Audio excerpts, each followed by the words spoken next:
ये कुछ टेक्निक है, जो थ्रेड्स आते हैं उससे आपने अपने आप को सेव करना है।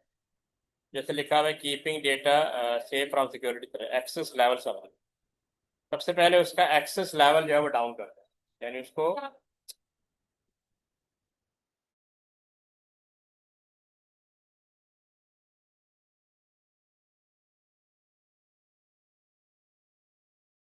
जैसे यहाँ लिखा हुआ है, जैसे यूजर अकाउंट बनाते हैं। अब यूजर अकाउंट की बेस पे आप काफ़ी रिस्ट्रिक्शन अप्लाई कर सकते हैं। User account are use to manage rights and access level in a computer system. यानी उसको सिर्फ रीड ओनली का ऑप्शन दे दें। अगर आप समझते हैं बहुत इंपॉर्टेंट है, मैनेजर है, फिर राइट ओनली का भी ऑप्शन दे दें। जैसे यहाँ पे दें hierarchy of access level. Different individual have different level of access based on their role. यानी कोई मैनेजर है उसका डिफरेंट रोल होगा, ऑपरेटर है उसका डिफरेंट रोल होगा। Consultants have access to medical data while cleaner do not. ठीक है ना, मेडिकल डेटा पे एक्सेस किसका होगा? कंसल्टेंट का होगा, क्लीनर का नहीं होगा। ये चीज, इस चीज को मेक श्योर करें। System often implement access level through user name and password. ठीक है नहीं, क्योंकि आप सिस्टम पे किसी के यूजर नेम पासवर्ड से ही इंटर हो सकते हैं, या तो अपने यूजर नेम पासवर्ड इंटर हो सकते हैं या किसी और के। Importance in database. अब एक्सेस लेवल का मतलब है कि आपका कोई डेटाबेस बना हुआ है जिसकी बेस पे आप पे रिस्ट्रिक्शन अप्लाई की जा रही है। Access level determine who can read, यानी जैसे क्लीनर की बात करें। राइट, जैसे कंसल्टेंट। एंड डिलीट डेटा का ऑप्शन भी कंसल्टेंट के पास होगा। Ensuring sensitive information is protected. क्योंकि अगर किसी को भी एक्सेस मिल जाता है तो वो डेटा डिलीट कर सकता है, डेटा कॉपी कर सकता है, इसको आपने मिनिमाइज करना है। Different views of data table can be configured for varying user access. का मतलब है कि किसको एक्सेस देना है, किसको एक्सेस नहीं देना है। तो ये टोटल डिपेंड करता है एडमिनिस्ट्रेटर पे और पॉलिसी पे। जो एडमिनिस्ट्रेटर होता है, नेटवर्क एडमिनिस्ट्रेटर होता है, डेटाबेस एडमिनिस्ट्रेटर होता है, ठीक है, मेक श्योर करता है सिक्योरिटी को। ठीक है, on the base of policy कि किसको कंप्यूटर का एक्सेस देना है और किसको नहीं देना। Simple is that. ठीक है, इसकी बेस पे आप अपना डेटा सेव कर सकते हैं। यहाँ तक पॉइंट क्लियर है? इसको पढ़ लो, अगर कोई इशू है तो डिस्कस कर लेते हैं।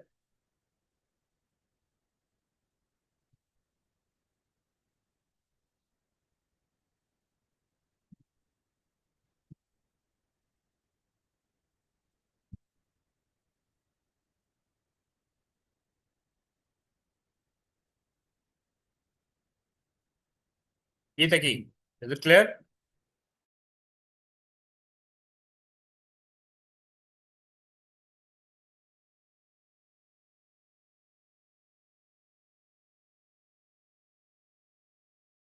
इसको पहले गो थ्रू कर लो, जहाँ पे इशू हम डिस्कस कर लेते हैं। इसका मकसद ये होता है कि आप एंट्री को रिस्ट्रिक्ट करें, यानी किसी भी यूजर की एंट्री को रिस्ट्रिक्ट करें। यानी किसी को राइट करने का ऑप्शन दें, किसी को राइट करने का ऑप्शन ना दें। ठीक है, डिलीट करने का ऑप्शन किसी के पास होना चाहिए, किसी के पास नहीं होना। तो ये आपने, it depend on policy. Her company की एक पॉलिसी होती है कंप्यूटर में। कंप्यूटर का मतलब होता है आपका पूरा सॉफ्टवेयर और पूरा सिस्टम, पूरी कंपनी का सेटअप। वहां तक किसको एक्सेस देना है, किसी को नहीं देना। तो keeping data safe from security threats. तो सिक्योरिटी थ्रेट एक ये भी है ना कि लोकली कोई भी आपके सिस्टम को एक्सेस कर सकता है, उसको कैसे रिस्ट्रिक्ट करना है।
जी पढ़ लिया आपने?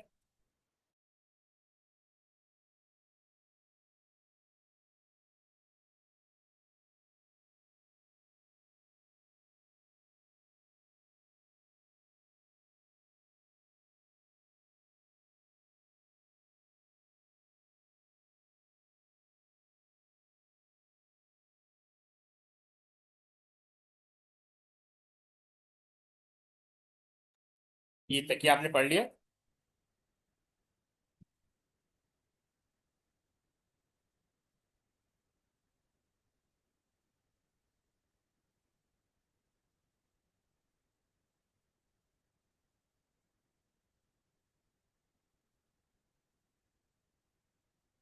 ठीक है।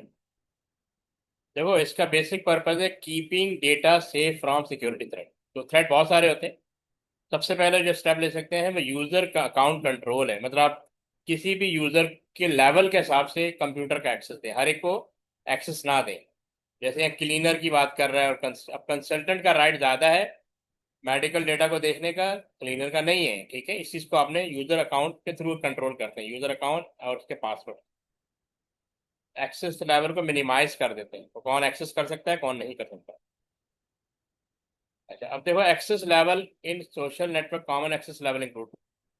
जैसे यहाँ बता रहे हैं public access, data accessible to anyone in the general public, friends, data visible only to individual identified as friend by the data owner. मतलब आप डेटा ओनर है, आप चाहें तो अपने फ्रेंड्स को दिखाते हैं या ना दिखाएं। Custom, allow further refinement of who can see specific data enabling exclusion. यानी आपने डिटरमिन करना है कि चेंजेस करनी है कि किसको आपने डेटा दिखाना है किसको नहीं दिखाना, किसको एक्सक्लूड करना है। Data owner, data visible only, data visible only to the owner of the data. ठीक है ना, आप इस चीज़ को मेक श्योर कर सकते हैं कि आप डेटा ऑनर हैं, आप सिर्फ देख सकते हैं, आप डिलीट कर सकते हैं, आप राइट कर सकते हैं। ठीक है। कस्टम का मतलब होता है टेलर करना, चेंजेस करना, कि किसको एक्सेस देना है किसको नहीं देना है, किसको दिखाना है डेटा किसको नहीं दिखाना है।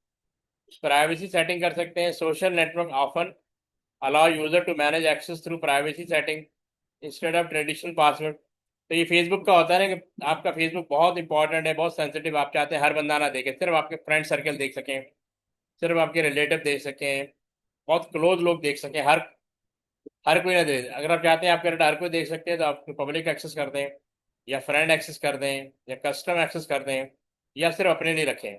ये सोशल नेटवर्क मतलब फेसबुक, ठीक है, या टिकटॉक वगैरह, उसको आप रिस्ट्रिक्ट कर सकते हैं। इसको पढ़ लें फटाफट।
जी बोले। इसमें प्रॉब्लम है। ये तक ही। मैंने कहा आपने पढ़ लिया इसको। हाँ, प्राइवेट सेटिंग होता है ना, जैसे स्टेटस लगाते हैं, आप चाहते हैं कि कुछ लोग जो है वो आपका डेटा ना देख सकें। फेसबुक प्राइवेट सेटिंग का मतलब कह रहे हैं social network often allow user to manage access through private setting. आप बहुत सारे लोगों को एक्सक्लूड कर देते हैं, जिनको आप समझते हैं कि वो आपका डेटा ना देख सकें, आपका यानी जो सोशल पेज है, फेसबुक पेज है, उसको ना देख सकें। आप उसको रिस्ट्रिक्ट कर दें, यानी सिर्फ अपने लिए रख दें। ठीक है, फ्रेंड्स के लिए रख दें। अब चाहते सब लोग देखें तो पब्लिक एक्सेस कर दें, कोई रिस्ट्रिक्शन ना लगाएं। ये तो आपके ऊपर डिपेंड करता है कि आप क्या सेटिंग रखना चाह रहे हैं। कस्टम का मतलब होता है change, allow further refinement who can see specific data, enabling exclusion. जैसे हम स्टेटस में करते हैं ना, कि आपका स्टेटस जो है व्हाट्सएप के अंदर, कुछ लोग आप दिखाना चाहते हैं, कुछ लोग आपका नहीं दिखाना चाहते हैं, आप एक्सक्लूड कर देते हैं।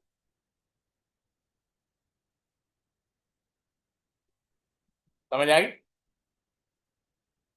यानी पासवर्ड लगाने के बजाय आप बस एक्सक्लूड कर दें कि कौन आपका डेटा देख सकता है, कौन नहीं देख सकता। बस ये है प्राइवेसी सेटिंग।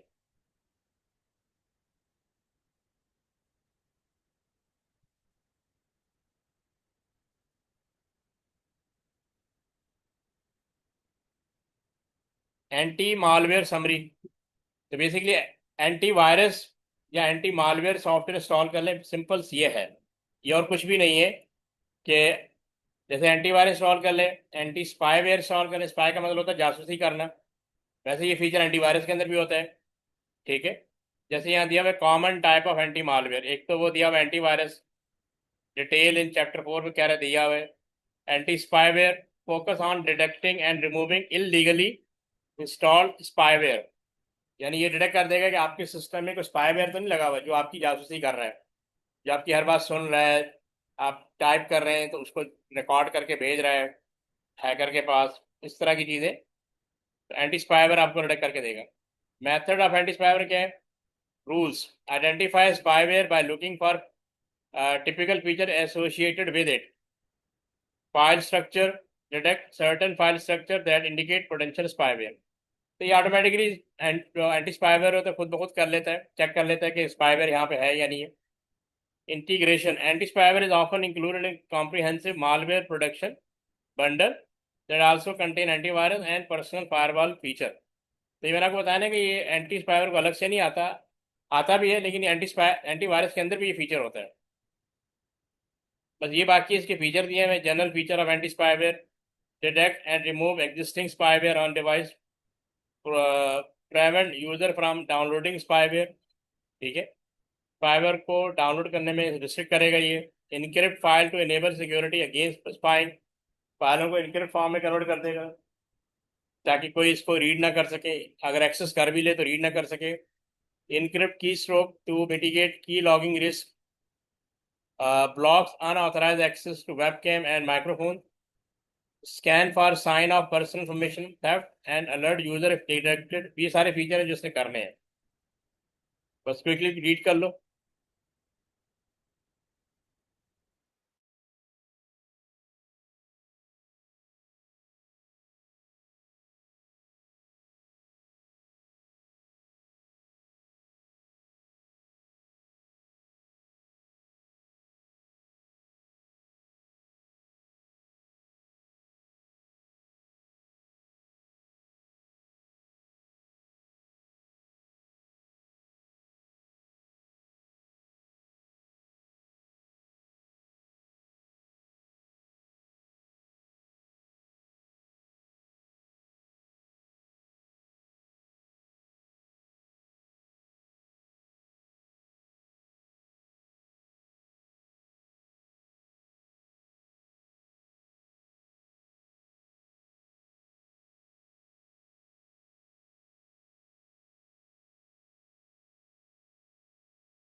ठीक है, गुड। फिर ये ऑथेंटिकेशन है कि आप ऑथराइज करेंगे यूजर्स को यूजर अकाउंट बना के, ठीक है, जैसे हमारा एटीएम कार्ड बनता है। Authenticate definition, authentication is the process of verifying a user identity, यानी जैसे आपका एटीएम कार्ड बनता है, क्रेडिट कार्ड बनता है, उसके थ्रू आपको ऑथेंटिकेट किया जाता है कि you are the genuine user. Something you know, password और पिन कोड आपको दिया जाएगा। Something you have, physical item like mobile phone और टैबलेट दिया जाएगा, ठीक है। और something unique to you, biometric data के थ्रू आपको एक्सेस दिया जाएगा, फिंगरप्रिंट, फेशियल रिकग्निशन, ये सब किया जाएगा। पासवर्ड एंड यूजर नेम के थ्रू भी आपको एक्सेस दिया जाएगा, use to restrict access to data and system. हर तरह, हर किसी भी डाटा को आप इजीली एक्सेस नहीं कर सकते। आप चाहें सिर्फ ऑथराइज पर्सन, जिनको हमने ऑथराइज किया, सिर्फ वो देख सकें। Should be complex and change regularly for enhance security. Commonly required for email account, online banking and shopping, social networking site, ये ऑलरेडी हमारी डेली लाइफ में यूज होते हैं। तो बड़े पढ़ लें।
इसको भी रीड कर लें, ये सब कुछ वही है, पासवर्ड प्रोटेक्शन मेजर्स।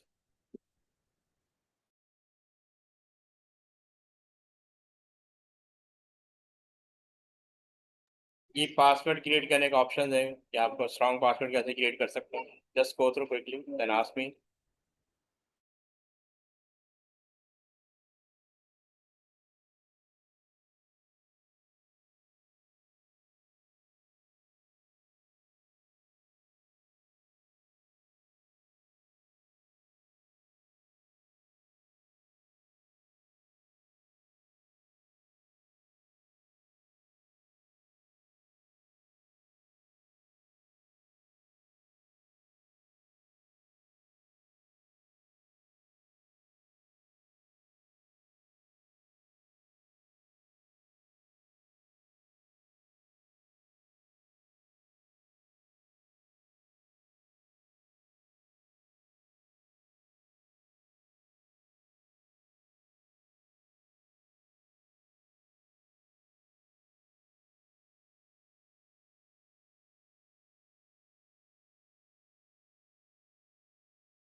ये भी क्विकली गो थ्रू कर लो फिर आगे बढ़ते हैं।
ठीक है।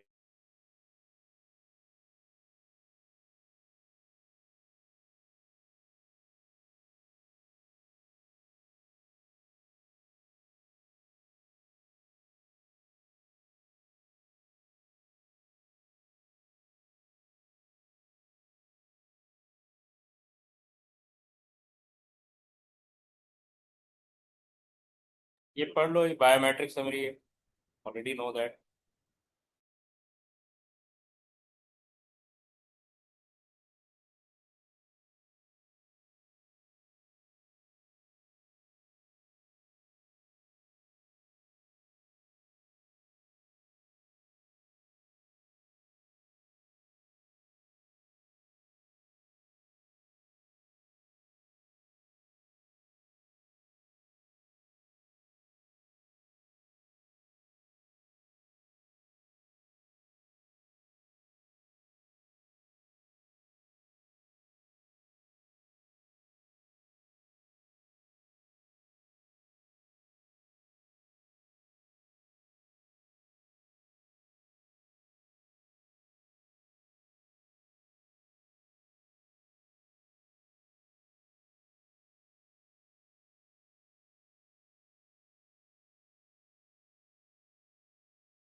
देन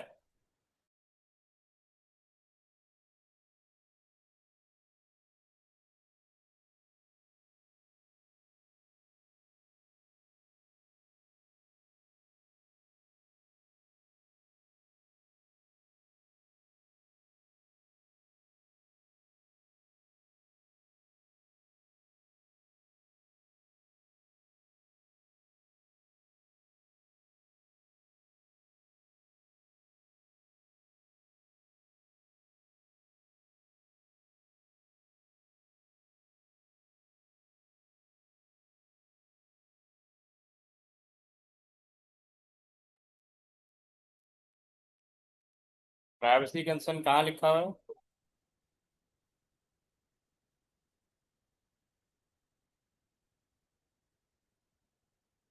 देखो ये तो मेथड है ना, रेटिना स्कैन, जैसे बायोमेट्रिक फिंगरप्रिंट होता है।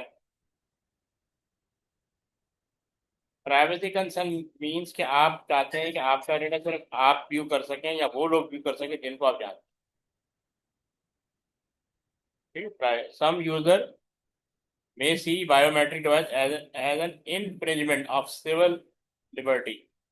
यानी वो कहते हैं कि जो अंगूठा लगाना है वो सिविल राइट के अगेंस्ट है, यानी कि इससे उनकी प्राइवेसी, क्योंकि कोई भी फिंगरप्रिंट को कॉपी कर सकता है, तो जाहिर है वो प्राइवेसी इनकी आउट हो जाएगी।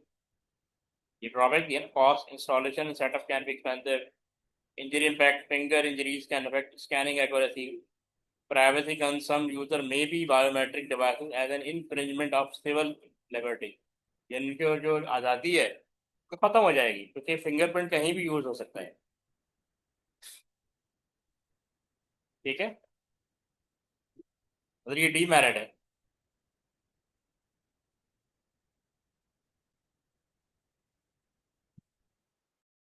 समझ आ गई बात?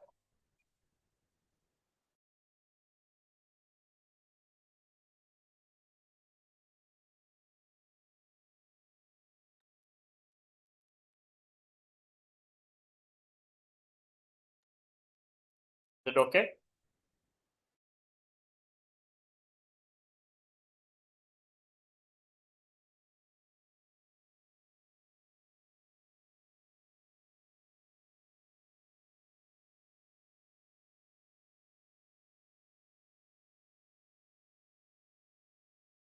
एक कंपैरिजन दिया हुआ है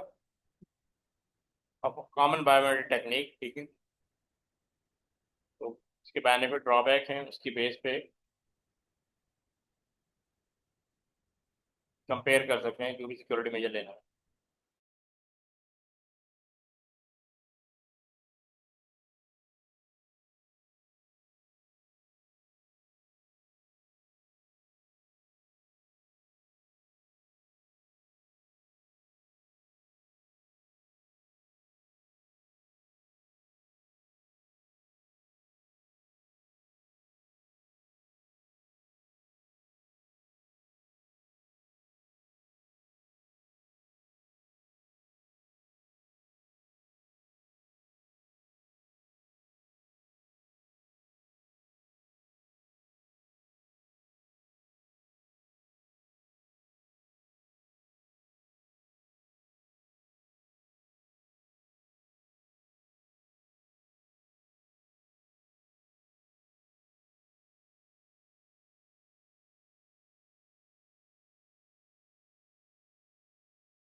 ये कंपैरिजन दिए में, ठीक है, फिंगरप्रिंट, रेटिना, फेस रिकग्निशन, सारे बायोमेट्रिक टेक्निक है।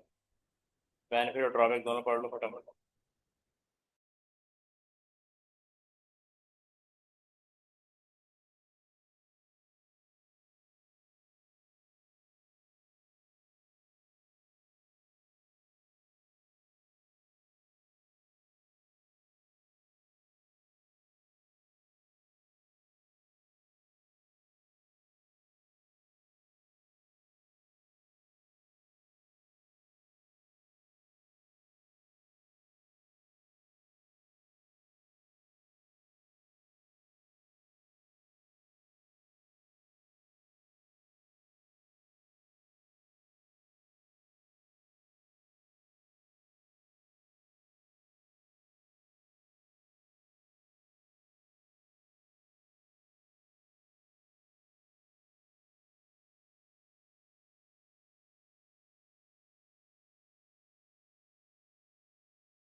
इंट्रूडर होता है ना, यानी आउटसाइडर जो छुप के आ जाए, चोर।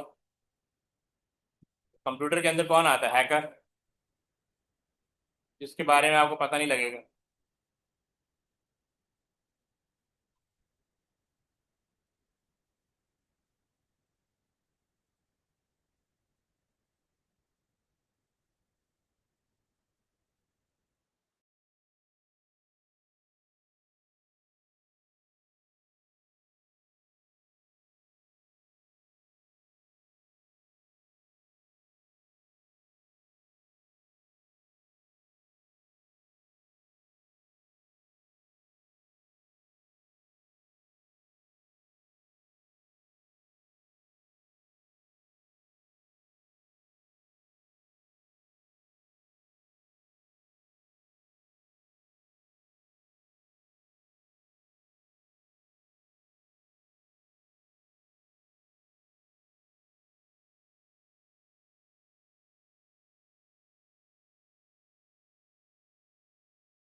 ये उन्होंने यहाँ पे एक्सप्लेन किया हुआ, in the example a company uses retina scan to permit entry to their secure search laboratories.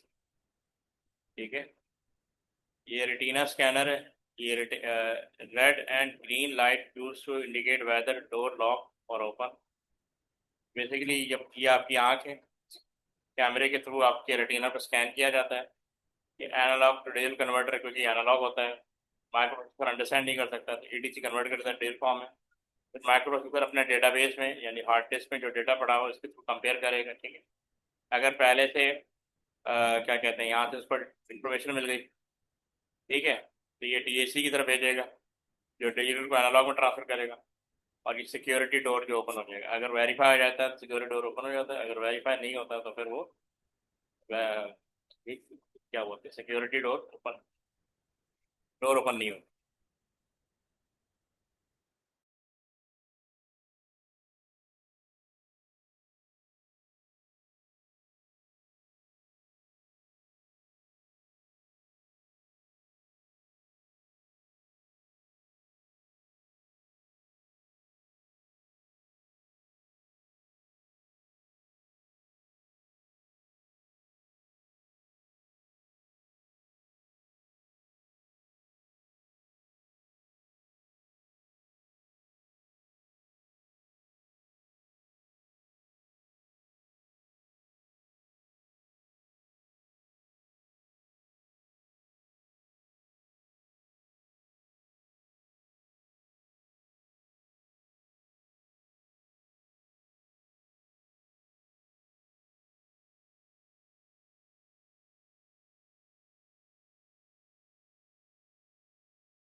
Done.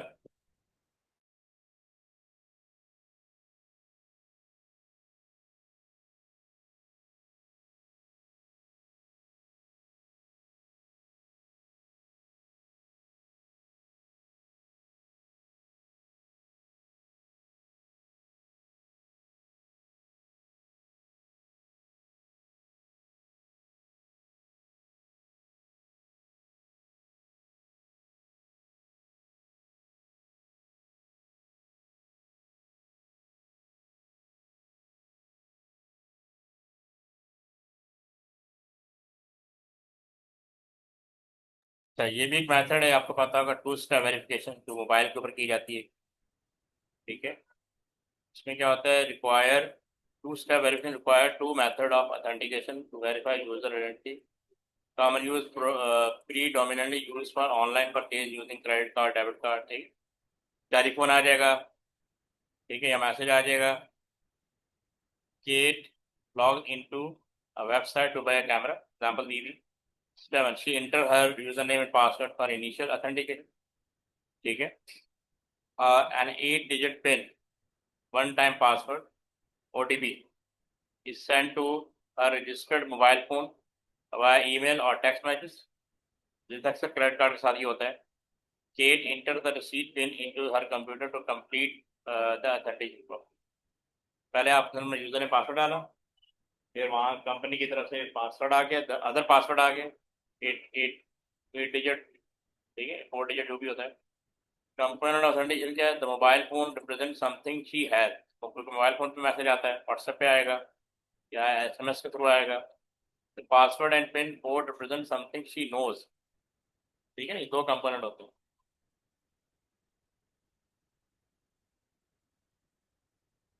Quickly go through करो।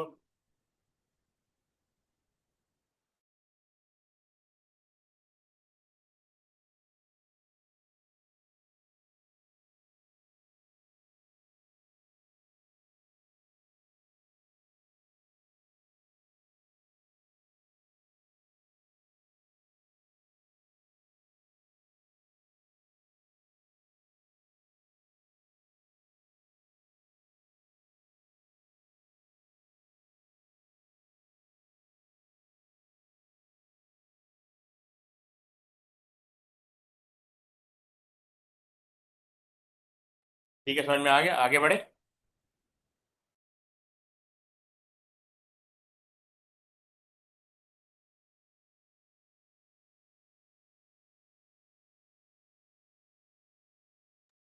ये वो डायग्राम दी हुई, two step verification using mobile phone. ठीक है, ये वन टाइम पासवर्ड आ गया दोबारा, पहले आपने यूजर ने पासवर्ड डाला, ठीक है, मोबाइल के through, here is your radiate one time password को इंसर्ट करने बाद ये आ गया, मतलब ये इंसर्ट करें, वो वेरीफाई होगा। फिर ये ऑटोमेटिक सॉफ्टवेयर अपडेट है, ये भी मेथड है to save the data. Automatic software update keep software on computer, mobile phone and table update, यानी अगर आपने लाइसेंस सॉफ्टवेयर लिया हुआ है window, PowerPoint, sorry, operating system का और माइक्रोसॉफ्ट का, ठीक है, ऑफिस, तो आपका ये अपडेट होता रहेगा, तो इससे भी डेटा सिक्योर रहेगा। दूसरा, आपने एंटीवायरस लिया होता है, वो ऑटोमेटिकली अपडेट होता रहता है, टाइमिंग अपडेट में अगर ओवरनाइट और when the user logs off the device. ठीक है, इससे क्या होता है, importance, security updates often contain patches that enhance software security to protect against malware. तो यानी जो नए अपडेट्स होते हैं वो आपके सॉफ्टवेयर से अटैच हो जाते हैं। परफॉर्मेंस अपडेट में fix bugs and reduce new feature to improve software performance. Potential drawback है, update can disturb device functionality after installation. आपका काम रुक जाता है, अब आपको कोई इंपॉर्टेंट काम करना है, वो अपडेट कर रहा है, सम टाइम ये होता है आप सिस्टम बंद करना चाह रहे हैं, वो अपडेट पे चला जाता है, अब आप वेट कर रहे हैं कि सिस्टम की अपडेट खत्म हो तो आप सिस्टम को ऑफ करें।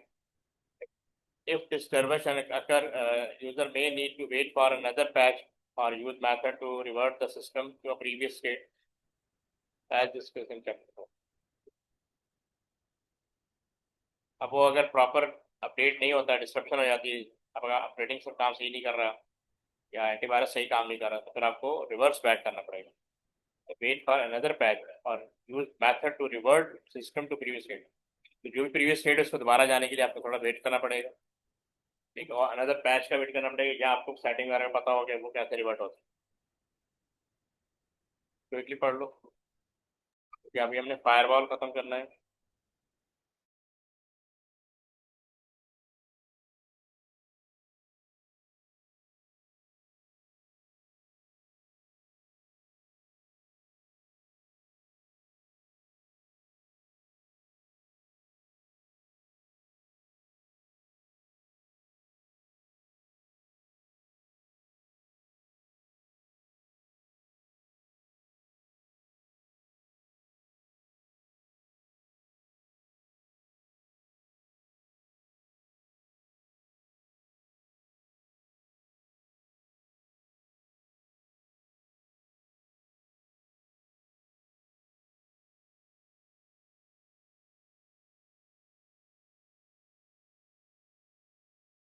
एक फ्लो चार्ट दिया है ऑटोमेटिक सॉफ्टवेयर अपडेट का.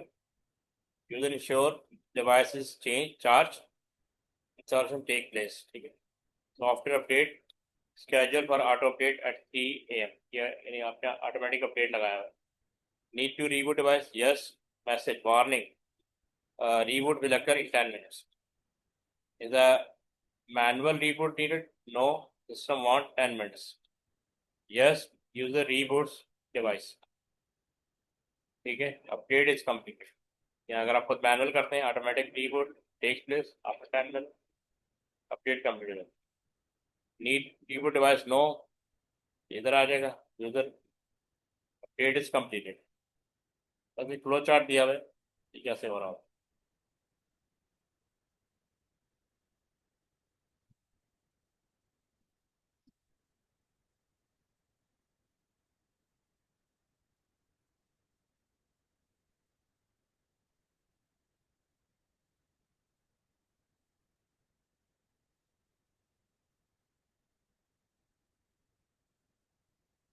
ये दो इंपॉर्टेंट टॉपिक है फायरवॉल और प्रॉक्सी सर्वर. फायरवॉल पता है बेसिकली ऑपरेटिंग सिस्टम के साथ सिक्योरिटी सॉफ्टवेयर होता है जो बेसिकली आप प्रोटेक्ट करता है आपको आउटसाइडर से. जैसे अब यहाँ डेफिनेशन लिखी है फायरवॉल कैन बी सॉफ्टवेयर और हार्डवेयर. हार्डवेयर जब होगा जब बहुत ज़्यादा प्रिवेंशन करनी हो. सॉफ्टवेयर जब होगा जब नॉर्मल प्रिवेंशन करनी. That filter information between a user computer and an external for example the internet. अब कंपनी बहुत सारे लोग इंटरनेट यूज़ कर रहे हैं. आप नहीं चाहते कि कोई सेंसिटिव डेटा बाहर चला जाए तो उसके लिए फिर आप फायरवॉल लगाते हैं. आप कुछ सिक्योरिटी वजह लगाते हैं. आप चेक्स लगाते हैं कि कौन सा डेटा बाहर जा सकता है कौन सा डेटा बाहर से नहीं आ सकता. Purpose it help protect against hacking malware virus and spyware fishing and farming by controlling communication with external source. सारे लोग इंटरनेट बैठे होंगे एक्सटर्नल वर्ड से कनेक्ट हो जाएंगे. कोई व्हाट्सएप कर रहा है कोई ईमेल भेज रहा है. ठीक है. कोई वेब ब्राउजिंग कर रहा है किसी न किसी वे से कनेक्ट हो जाएगा. तो अब उनको प्रिवेंट भी करना है कि इंटेंशनली जानबूझ के भी आप इंफॉर्मेशन बाहर भेज सकते हैं या आपको पता ही लगा कब आपसे कोई ऐसी क्लिक हो गया आपकी इंफॉर्मेशन चली गई. ठीक है ना.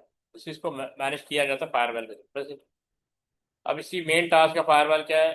Traffic examination monitor data traffic between the user computer and public network. Criteria लगा होता है कंडीशंस लगी होती हैं. Ensure incoming and outgoing data meet specific security करें. जो भी अपनी सिक्योरिटी कर लेगा उसके अकॉर्डिंग डेटा इन और आउट हो रहा है. Blocking traffic blocks data that fail the criteria and warn the user or network manager. ठीक है. Logging keeps a log of all incoming and outgoing traffic for future review. Log का मतलब होता है रिकॉर्ड कर लेना कौन सा डेटा इन हो रहा है किसी कंप्यूटर पे जा रहा है किसी कंप्यूटर डेटा आउट जा रहा है उस सबका एक रिकॉर्ड बना लिया जाता है. ठीक है. Site blocking prevent access to undesirable website by maintaining a list of blocked IP address. आप चाहते हैं कि कंपनी के जो लोग हैं वो रॉन्ग वेबसाइट पे ना जाएं. ठीक है. जो टाइम वेस्ट करें. ठीक है. अनएथिकल वेबसाइट पे ना जाएं या सोशल वेबसाइट पे ना जाएं. Alerts notifies user if software attempt to access external sources allowing user to permit or deny access. तो अलर्ट भी आ जाता है कि भाई आपने एक्सेस देना है या नहीं देना है.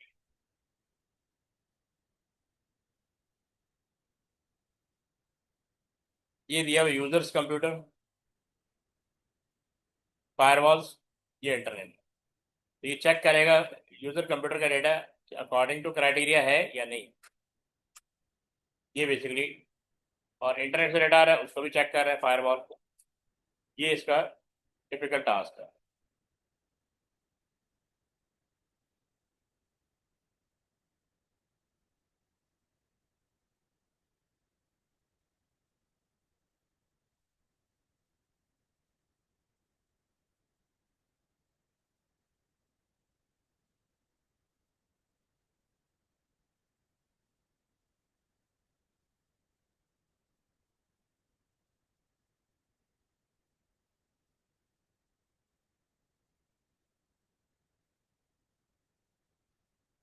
ये प्रॉक्सी सर्वर आपने सुना होगा जिसके लिए सब वीपीएन के बारे में सुना होगा वर्चुअल प्राइवेट नेटवर्क.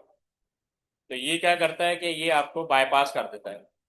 यानी जिस वेबसाइट को गवर्नमेंट ने बैन किया हुआ है उस वेबसाइट को आपने ओपन करना है. डायरेक्ट वो ओपन नहीं होगा लेकिन जब वीपीएन के थ्रू करेंगे तो वो एक्सेस हो जाएगी, उसके लिए प्रॉक्सी सर्वर होता है। फंक्शन क्या है, आप बेसिकली, ये क्लाइंट है, ये वेब सर्वर है, मैं डायरेक्ट किसी भी वेबसाइट को ओपन कर सकता हूँ अगर वो उसमें कोई बैन नहीं है, ठीक है। लेकिन जब बैन लग जाएगा तो मैं ओपन नहीं कर सकता, ये ओपन नहीं होगा। फिर क्या होता है, प्रॉक्सी सर्वर की तरफ जाता है, हमने वीपीएन लगा दिया, आपके पास यहाँ आएगी, ठीक है। ये क्या कर लेगा, आपकी आइडेंटिटी को हाइड कर देगा, ये इसके पास चला जाएगा, ये बोलेगा अपनी वेबसाइट का एक्सेस इसको दो, तो ये आया, ये डाटा आना शुरू हो गया। यानी आप डायरेक्ट एक्सेस नहीं कर सकते, आप प्रॉक्सी सर्वर के थ्रू एक्सेस करते हैं, यानी वो आपको रीडायरेक्ट कर देता है, आपकी एक्चुअल जो आइडेंटिटी होती है, हु यू आर, उसको हाइड कर देता है, ठीक है ना। इस तरह डेटा आ रहा होता है, बस ये क्विकली पढ़ लो।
ठीक है।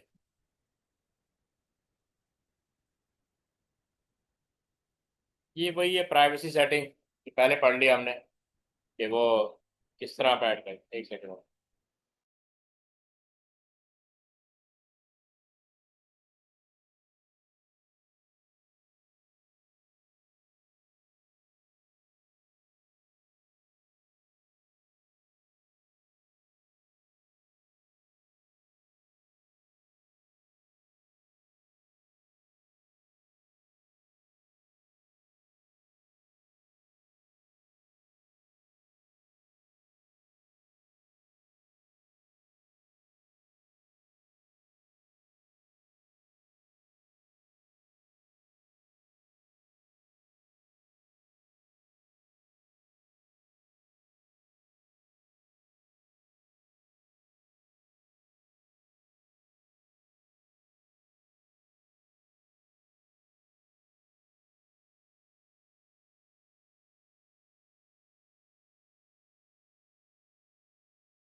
हाँ, अभी आज के लिए काफ़ी है, फिर कल इसको कंटिन्यू करते हैं।